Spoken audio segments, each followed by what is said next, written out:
हूँ, उसका पाठ कर लेते हैं, बाद में और सुनेंगे। वन्दनीयो प्रभुर्नित्यं श्रीरामदूतरूपिणा भारद्वयमहामात्रा समागम्यात्मसुखद टङ्टामि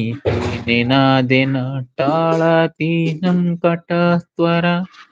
टङ्कारध्वनिनाराख्यसानं यथा बलाख्ययः बुद्धिबलशमयुक्तो अयमस्ति अस्ति वज्रदेह्यति बुद्ध्या श्रीराम रक्षिच बलेन दुष्टदलकः नीतिरीतिमतिपुष्टा राम नाम जपं चिर नित्या श्रीरामसेवी च रीत्यानुकौलिकी मतिः हरते सङ्कटं भक्तानां च श्रुत्वा पदगिरं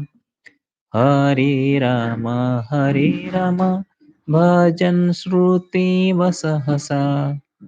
नूनमस्ते प्रभोस्तेजो बटवानीति धाम्नि च नैवास्ते सूक्ष्ममायापि भक्त्या भक्तिर्बलीयसी मनुष्यदेवगन्धर्वाश्चिरसेव्यो अयमत्र भो